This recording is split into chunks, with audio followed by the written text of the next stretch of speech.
So my name's Laura Gergley, Marketing Manager with McGraw-Hill Canada. Thanks for attending our virtual symposium, Thriving in Today's Changing Education Landscape. You've joined our computer application session titled Promoting Students' Career Readiness in the Computer Applications Classroom. As we continue to thrive in this new sense of norm, we're very lucky to have digital faculty consultant Frank Sorokach join us today. Now, before we pass this off to Frank, let me introduce him. Frank has been teaching as a lecturer at Penn State University for over 8 years.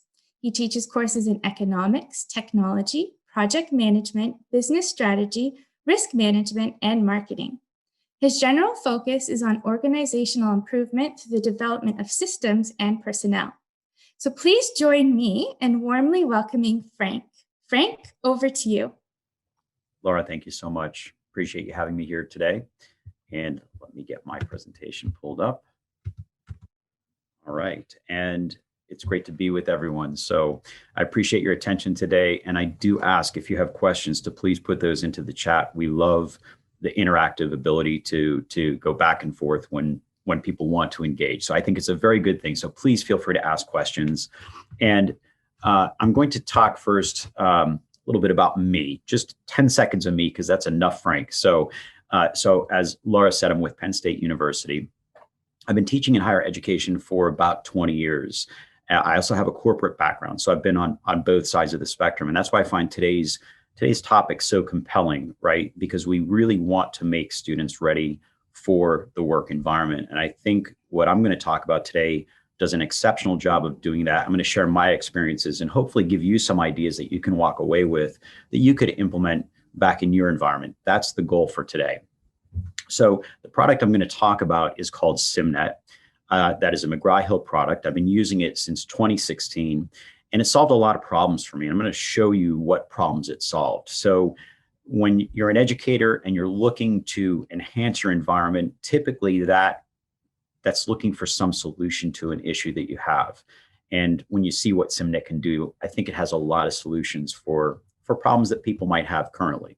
So we'll talk about that. For the class I use this product in, for the class that I'm using SIMnet, I'm teaching, it's an MIS course, but I teach about 1/3 of the course is Excel and 1/3 of the course is Microsoft Access. So we use this product specifically to teach those components of the class. It's enough about Frank, so let's go forward. There are a few topics that I want to make sure that I touch on today that I think would be valuable for you folks to understand and walk away with. And so we're going to talk about SIMnet. I'm going to give you a very quick high-level overview of SIMnet and what it can do and what the benefits are to using SIMnet. Then we want to talk about career readiness and active learning. And I think those are two key topics that tie into why you're here today. And then I'm going to show you something called credentialing, which is a component of SIMnet that is very valuable, I think, for the future and for our students collectively, everyone's students, as they go out into the workforce. And this is something that SIMnet can do. So we'll talk about that to kind of wrap everything together at the end. So before I begin, I like to ask questions because to me, that is a way to get interactive with an audience. It's a way to understand what you folks are thinking and what your pain points are and the things that you're trying to solve. And so let me start with a question about academic integrity. Are you concerned about academic integrity? Are you concerned that that's an issue and that your students might be cheating? So what I'd like you to do is this, if you would please, just a yes or no. In the chat, if you could put AI yes or AI no. Do you feel that academic integrity is a problem with students completing work today? That's something we want to kind of gauge what your thoughts are on that as a collective audience. Are you concerned with academic integrity issues today? Yes or no? I have another question. And the next question has to deal with the different platforms that students have today. So especially in the last year since the pandemic has occurred, we've seen a lot of students go home and have to complete work from home when maybe in the past that was not something that they had to do. Very often in the past, students completed much of what they had to do in a campus lab. And so they did not have access to those types of resources. And so we've seen that a lot of students, of course, have Macs. Chromebooks, of course, are coming to prominence because they're fairly inexpensive. But specifically PC versus Mac, historically speaking, those are the two predominant platforms that we would find our students utilizing. Do you have issues with that? And so just put PC yes or PC no to answer that question in the chat so we can get a feel for if that's something that you folks are running into collectively as an issue. And I have one more question for you folks, and that is, do you ever have trouble grading assignments consistently? And let me give you an example. I have this problem myself, especially when I'm teaching economics. When I'm teaching economics and I'm grading graphs, so I have students draw a lot of graphs through the course of a semester, and so interpretation becomes really important, because a graph is a graph and what's right is right and what's wrong is wrong. But sometimes if something is off just a little bit, I start to say, on the 15th graph, I think of it differently than I did on the first when I started grading them. And so sometimes I see my methodology change, and then I might have to go back and regrade things. Have you ever had that happen? And as an example, with maybe a spreadsheet assignment where students, as you set out, you have the ideal and you start to grade it, and then you get halfway through and you say, geez, did they miss something? Did they not understand something? And you change your methodology as you're grading it. These are things that even with a rubric, there's some subjectivity. And so you may have an inconsistency in the way you grade things. Or how about how you grade something versus how your peers grade it? Sometimes there's a difference there as well. And what if you have a student that's taking your class now and has taken another professor previously? They may see a difference in grading methodology. So in this case, just put grading yes or grading no if you see that that's an issue. So we want to know academic integrity. Is that a problem that you folks are encountering? Is different platforms, or are different platforms, an issue that you're encountering? And are you seeing anything with grading consistently? And so we're going to talk about these things, and we're going to look back on your answers a little bit as we go through the presentation. Hank, if I could just jump in there, there is actually an overwhelming response of people who've experienced challenges with academic integrity. Okay, excellent. And are you getting a feel for the second question? Have you seen much response in terms of different platforms? Yes, definitely in different platforms as well. Quite a few. Thank you. So when I adopted SIMnet in 2016, it was the end of a year-long search to find a product that did all of those things, that solved all of those problems. The course that I teach is asynchronous. And of course, asynchronous and synchronous online teaching have become prominent over the last year. And at Penn State, we've been doing this a long time, and some institutions have been doing it a long time. So we had these pain points even prior to the last year. So it was a lot harder to find this type of information back in 2015 when I set out to find a product that was going to do all of these things. What I settled on was SIMnet. So as I spoke to different companies, as I looked at different products, I found that SIMnet had the best overwhelming compilation of different solutions to solve the different problems that I had. And so I always challenge people to think for themselves and to investigate for themselves, but these were the problems that SIMnet solved for me. And number one was academic integrity. In an asynchronous environment, you need a product that can solve academic integrity issues. In the past, we had to manually look at spreadsheets and manually look at access databases to determine if students were cheating. I remember doing this 15 years ago for Microsoft Office courses that I was teaching, where I would bring up every document and go through the properties and determine, was this the student that started the file? And that's a human approach to that problem, which is not very effective. And I'm a systems person, so I wanted a systemic approach to solving that problem. SIMnet does this. We're not going to have a lot of time to do a deep dive into any one of these things, but I will say this: SIMnet's fantastic for catching academic integrity issues. If a student submits a file that another student submitted 3 years ago at a different institution, SIMnet will catch it. You probably would not as an individual. I know I could not as an individual. but SIMnet will catch it. There's a very sophisticated academic integrity algorithm built into the system to identify people that are cheating. So that solved a significant problem for me. Standardized grading, as I mentioned earlier, not just for me as an individual, but amongst my peers, so that everyone is grading assignments the same way. SIMnet will give you that solution automatically in the way that it systematically grades assignments consistently. Standardized delivery of content was very important, and so at Penn State World Campus, we wanted to make sure that every student was getting learning objectives delivered in the same manner. SIMnet easily allows you to do that. Promotes learning by allowing multiple attempts. I changed my philosophy for the fourth bullet as a result of implementing SIMnet. Prior to SIMnet, I was a once and done type of mindset. So if a student submitted one time, I said, well, you get one submission. If it's right, it's right. And if it's not right, it's not right.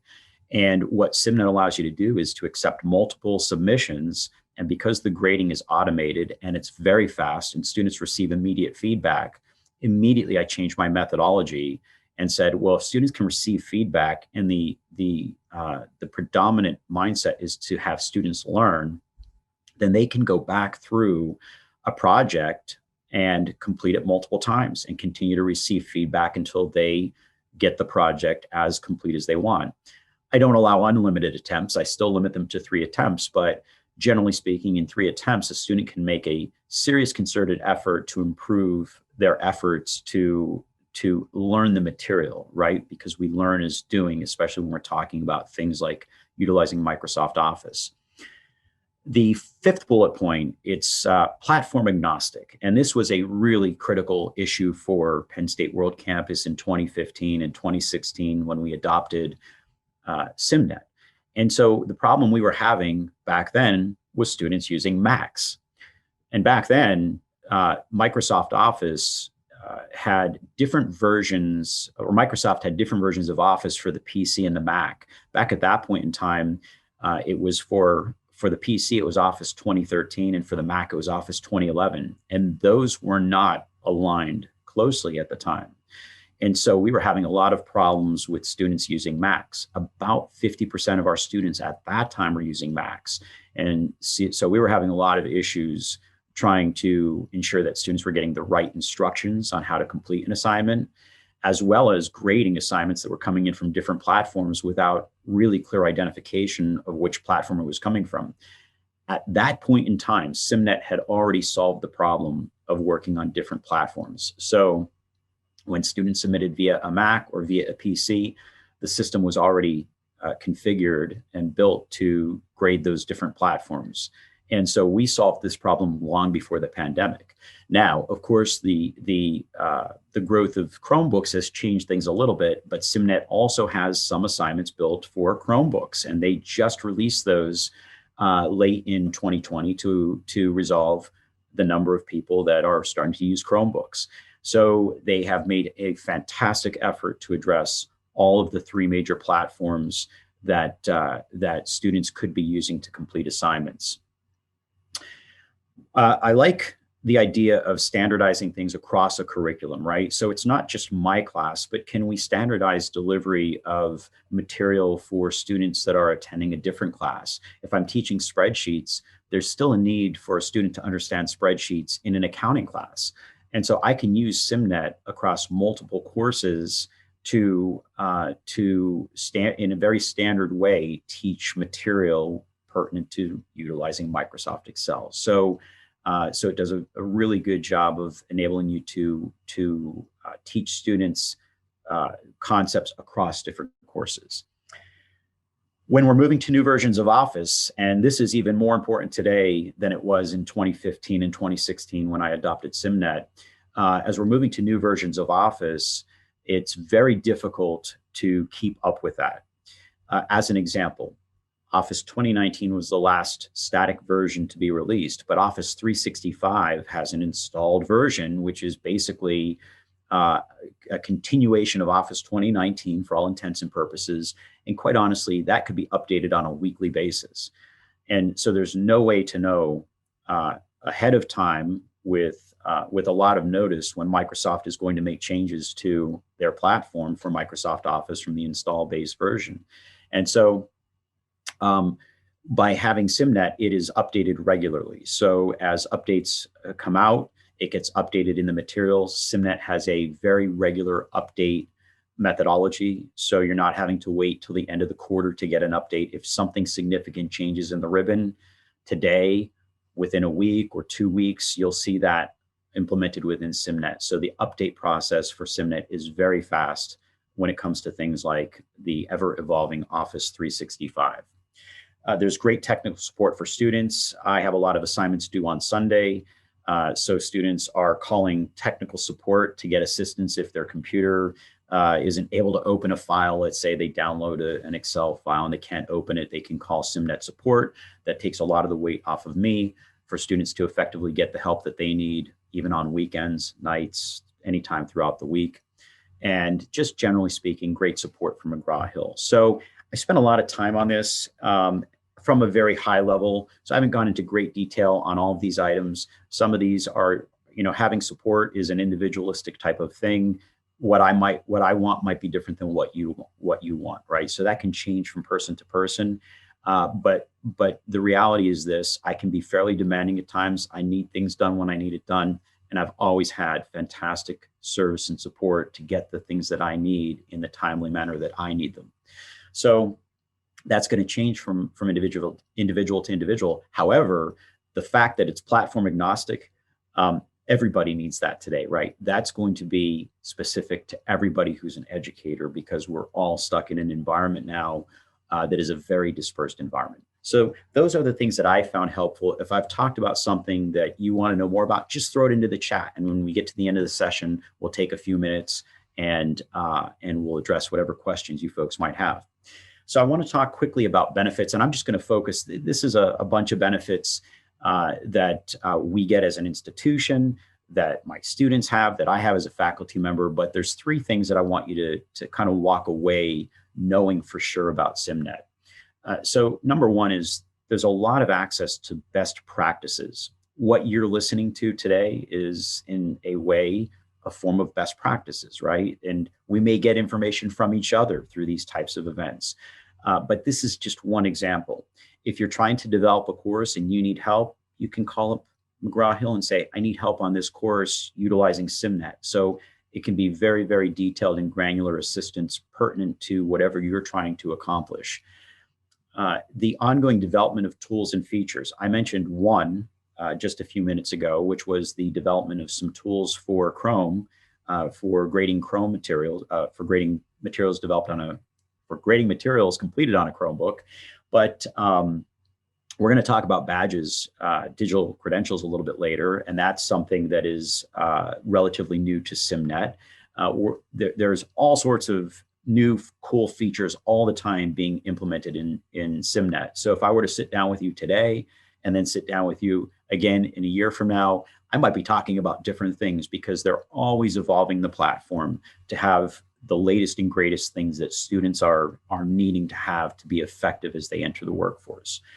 And next to the last item there, I think, is an important one, because this is different. And I'm not an expert on what every company does and what every provider is offering, but this to me was very important, and I know it's true of SIMnet, and that is its lifelong access for students. So if the students buy the current version of SIMnet, they have it for life. It's not for a semester, it's not for a year, they have it for the life of the product. So as long as this version of SIMnet's available, they will be able to go back in and use it. And I tell students that, look, don't forget you have access to this tool. So it's not uncommon for a student to come back to me after 3 or 4 years and say, I'm going for an interview and I need to know pivot tables. And I remember SIMnet and I can't remember, what's my password? And I can go in, reset the password for them. They have access to it.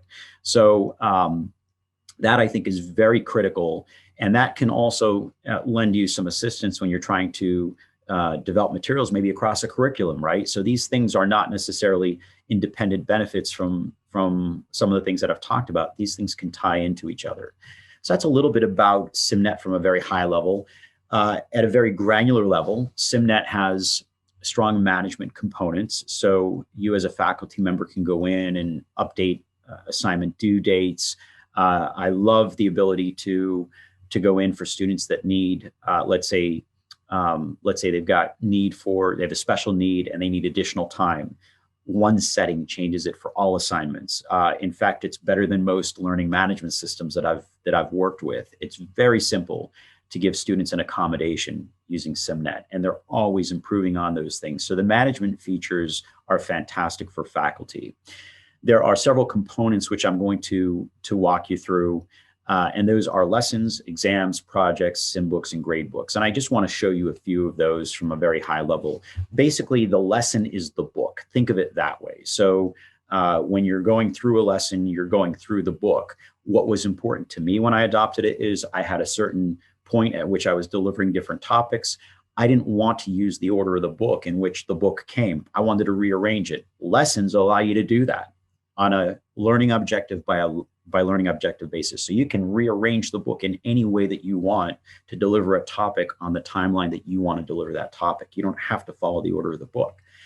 Exams are a simulator. So students would work in a simulator that looks just like the Office application, Word, PowerPoint, Access, or Excel. What's powerful about exams is it's a locked down simulator, so students cannot easily cheat. You could have two students sitting next to each other and they're not receiving the same questions. You can change the number of questions. You can alter the difficulty of questions, and everything's in a very locked down methodology.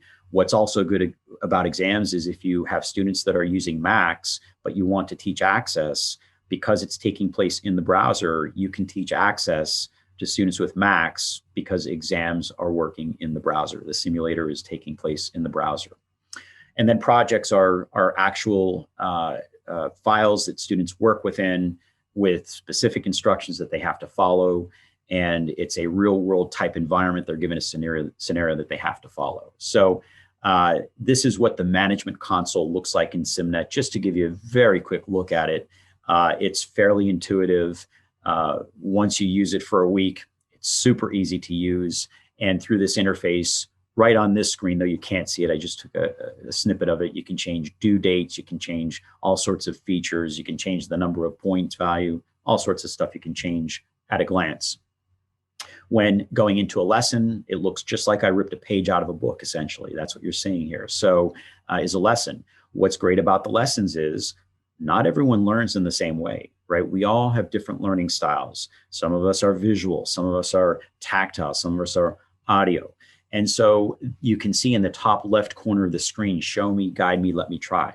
So I can read the material, but then let's say I want to see how to do it. If I click show me, I will see a video that in 30 seconds will show me how to complete the specific learning objective that I'm learning about. So if I want the system to tell me step by step how to do it, I can click guide me, and it will walk me through how to perform that step. So there's more than one methodology, and every single learning objective in the book. So every page is essentially a learning objective, and every single learning objective has a video, a guide me, and a let me try. So many ways, many different methodologies for teaching the student. And then this is what the simulator looks like. So this is showing you what it would look like if you were performing a question for Excel. So this is a question. It says insert a line chart based on the first recommended chart type. So the student would have to complete that series of steps and do that to get this question right. It's all in the browser, but it looks just like they're working in Microsoft Excel. Very cool. And then there are projects where you can see on the left, they download instructions. On the right, they complete that within a spreadsheet, a presentation, or a Word document, or an Access database. Remember, I mentioned earlier about the fact that one of the things that was important to me was the fact that this was Mac friendly, right? So every assignment has instructions for both the Mac and PC, and the system will auto detect which operating system I'm using, so that it will feed me the correct instructions. And if I switch back and forth between machines and I complete half of it on a PC and half of it on a Mac, it will switch back and forth to enable me to complete those steps. So very powerful system, very intuitive.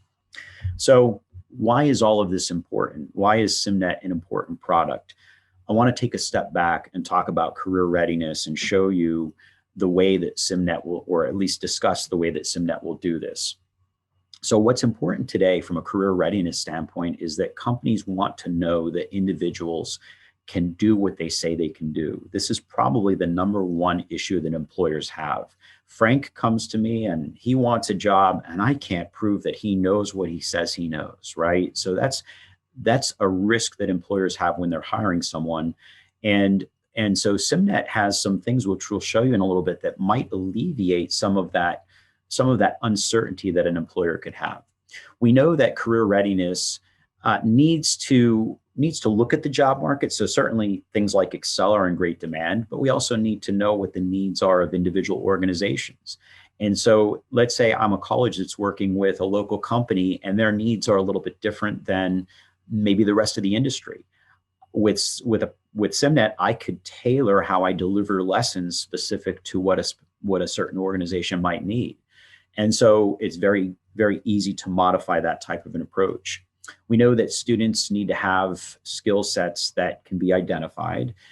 We know that educational institutions are always challenged with staying on top of what the current trends are, as well as what the current technologies are. So if you follow Microsoft at all, you know that they're changing their products all the time. And so as an individual faculty member, it's very hard to stay on top of all of the things that are changing with Microsoft Office all the time.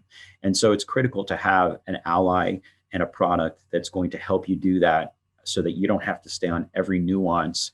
As an example, if something moves from one point on the ribbon to another point, you don't necessarily have to know every time that happens. You would need to know it if you didn't have a tool like SIMnet, but SIMnet alleviates the pressure to have to know every single nuance of the applications. And then we want to make sure that we've got quality. And this was my primary concern. I don't ever want to deliver a course that gives a student less than what their needs are to enter the workforce. And that's where the quality component comes in. So when you think about quality, that changes on a faculty member by faculty member basis. It changes on a student by student basis. And so sometimes that means we might need to change our approach. Well, think about what I showed you a few minutes ago with the different methodologies that SIMnet has for delivering content, right? So we can do this via a page out of a book, virtually speaking, or we could do this with a video, right? And how I perceive quality is going to change as a student. And so having that flexible methodology means that I can serve the quality that multiple people want simultaneously. We know that that the skills that companies want are changing quickly. And so what happens if we are training students to do something today that changes tomorrow? We need a tool that will help us pivot to do that quickly. We know that when we're looking at candidates, they may have knowledge today, but as they enter the workforce, that may change as well, or the workforce may change while they're a student, right? So what the demands are may change as they're going through the curriculum. So we ultimately want to reduce the skills gap. That is our objective as educators. We want to prepare students that are walking into the workforce with as minimal a gap as possible between what we're teaching, what they're learning, and what the expectations are for employers as they enter the workforce. And so, of course, it's important to stay on top of what workforce requirements are. Products like SIMnet do a really good job of doing that because in addition to always improving the product, McGraw-Hill has to know what the demands of the market are, right? So you have other people working for you and with you that you don't have to prompt to say, hey, what is in demand today? They're already looking at that. And so one of the latest components that's been added to SIMnet is a MOS component, right? The Microsoft certification that's growing in popularity. So that's a component now. And they're always addressing the needs of the changing market to minimize that skills gap. Let's talk about active learning for a moment or two. So active learning is one of my favorite concepts because I've always felt that engaged scholarship or active learning is the way for students to most effectively learn material.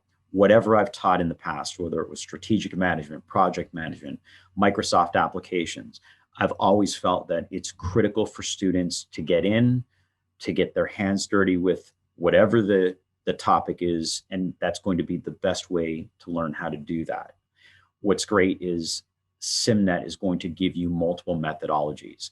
There are people that can read a page and instantly assimilate that and be able to utilize that. But that's not most people, especially students who are growing up in a different environment. Generation Z is the first generation of true digital natives. So they're comfortable in environments like that, not like us who have been around a while, who are used to going and flipping through a paper-based book.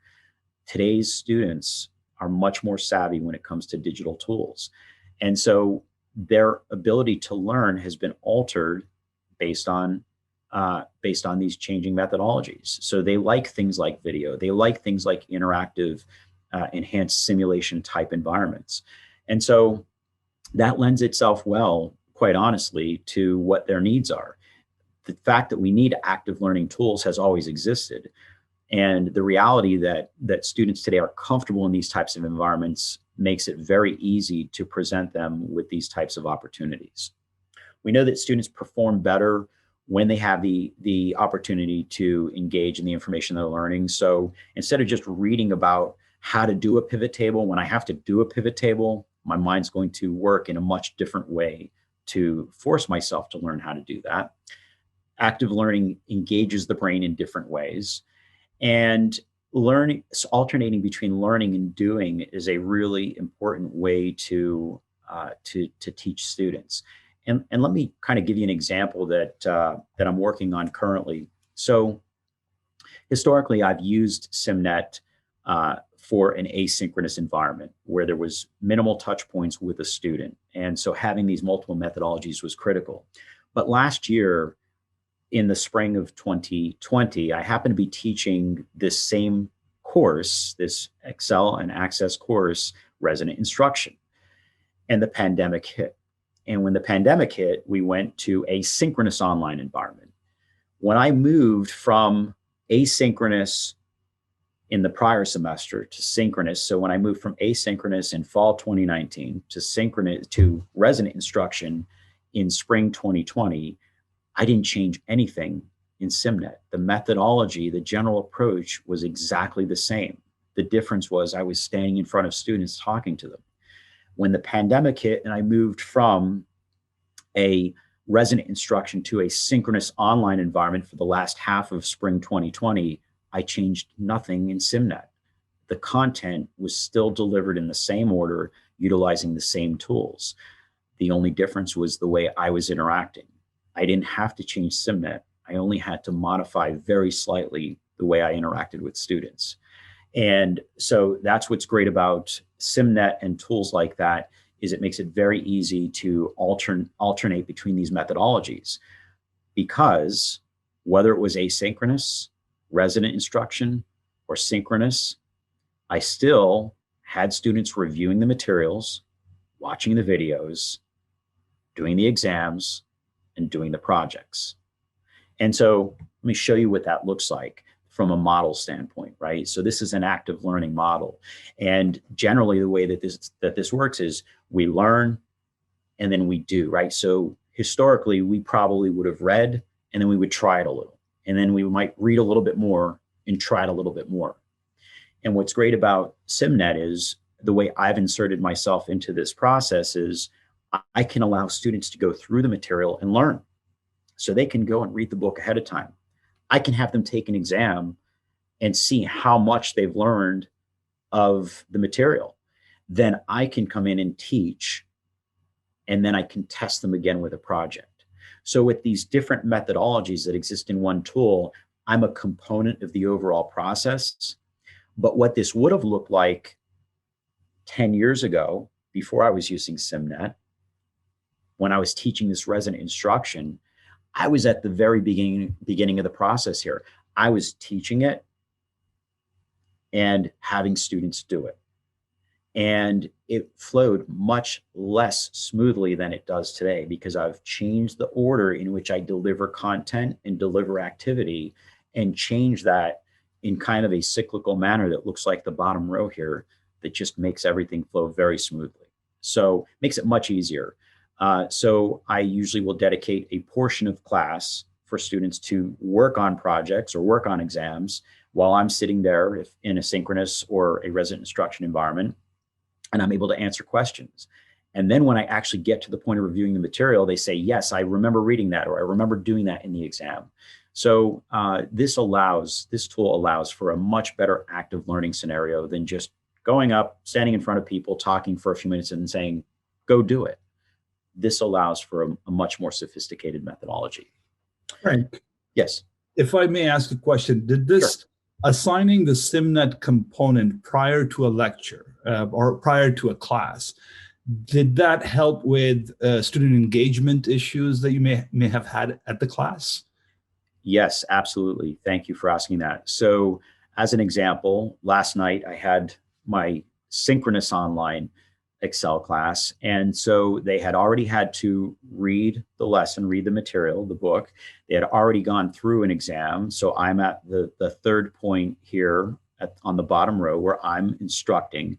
I then went through the material. The time I had to spend in the material was significantly condensed. So instead of in the past, I would remember spending a whole class, 45 minutes, going through step by step on how to perform every function. Now I could pull up a page in the lesson and I could say, here's how you place a pivot table into an Excel spreadsheet. And I could say, folks, you've done this now. Do you have any questions about this specific function? And what's happened is this, in ways, students now ask better questions because they can say, well, I know how to do it, but how do I put it in the exact right cell? And then I allow a lot more time for project completion during the class. So what's happening is I'm allowing students to work on a project and then they can ask questions. So if they aren't able to interpret something, they're not sure of something, they can say, hey, Frank, how do I complete this? What exactly is this asking for? Or how do I click on A4 to put the pivot table there? So it absolutely has changed my methodology and has made it a much better interaction for students. And that is not how I would have done it prior to having a tool like this. I would have stood up at the front of the class, went through all of the material, and then said, okay, go have at it. And it would not leave a lot of time for that interactive working component in the classroom. Got it. Thank you. You're welcome. I want to talk for just the last few minutes, and then we'll open up to questions about SIMnet digital credentialing. So these are called badges, digital credentials or badges. You've probably heard of these. These are going to increase in popularity over the coming years as the educational environment changes. No one knows what the future brings. We don't know what continued impact things like COVID will have. We know that employers are much more demanding now than they were before. We know that employers want to eliminate all risk and ambiguity from prospective employees as they're hiring people. And so the digital credentials or SIMnet badges, those are synonymous terms, badges and credentials, are a great way to do this. So I'm going to show you what they look like momentarily, but students can take these credentials and post them to their LinkedIn profile. And so if I attain a certain credential, I place that on my LinkedIn profile. And then when I'm going to apply for a job, almost all employers now are using LinkedIn and probably other social media to vet their prospective employees. So they're able to go in and see that Frank completed a certain level of proficiency. So to do this, I had to pass an assessment for a particular credential, let's say. I have to pass an assessment or perform a series of steps. I place the credential onto my LinkedIn profile, and then the prospective employer can come in and see what exactly I had to do that. I'll show you momentarily what that looks like. So what this does is these apply to all four of the major Office applications. So these are available for PowerPoint, Word, Excel, and Access. And I say this is a third-party verification. So it's not you, the faculty member, that's verifying the student knows it. It's not the student saying that they know it. It's McGraw-Hill is saying that a student went through an assessment and performed with a certain level of proficiency on it. So when I say third party, It's no one related to this job interview process, let's say, right? It's someone outside of here saying, yes, Frank can prove that he knows what he knows. And what's great is you don't have to do anything extra. You could make this part of the coursework. What I do is for a yellow belt, which is one of the belts, I actually make it a midterm and a final. And so the student is simultaneously getting a rigorous assignment, but if they pass that assignment with a 90% or better, they also get this digital credential. So students are able to get dual benefits out of this by walking through this. There are 4 belts available: a white belt, purple belt, yellow belt, and black belt for all 4 applications.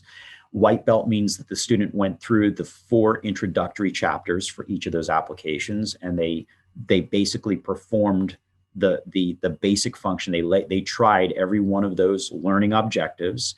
The purple belt covers the advanced chapters for the book. The yellow belt is a project, so that's where the student downloads a file, downloads instructions, and must go through and perform a series of steps and attain a 90% on that assessment.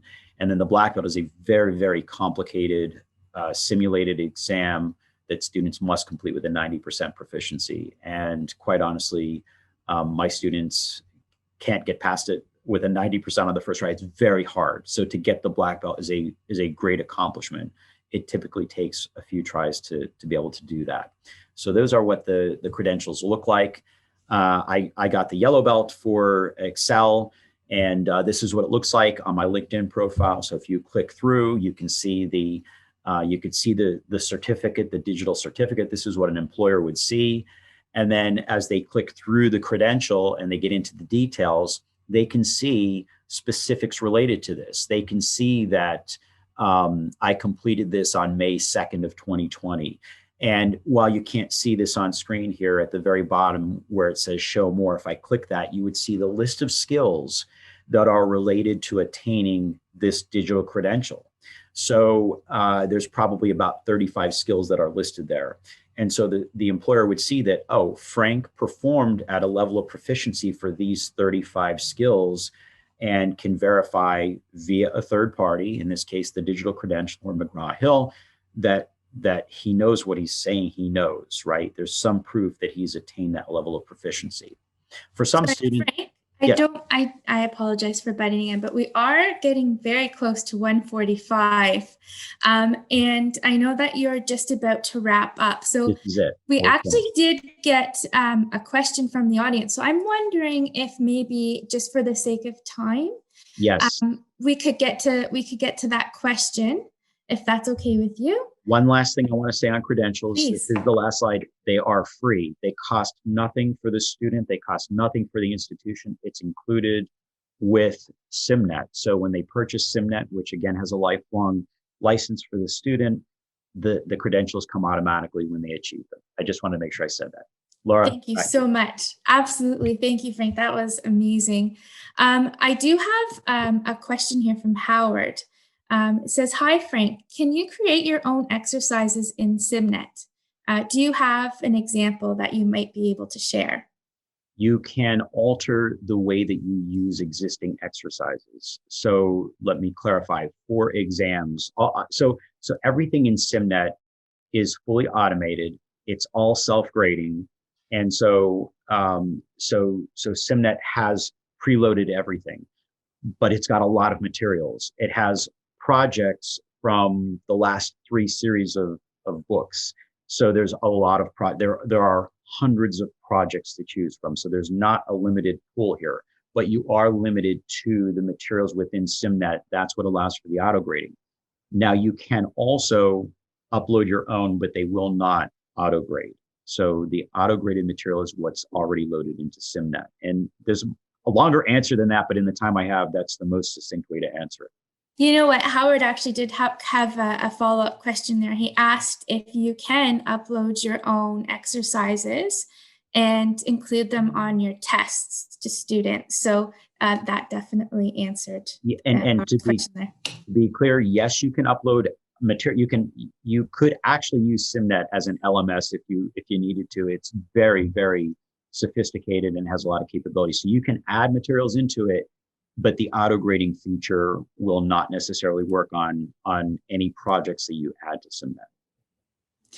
Okay, so there were a few more questions that came in.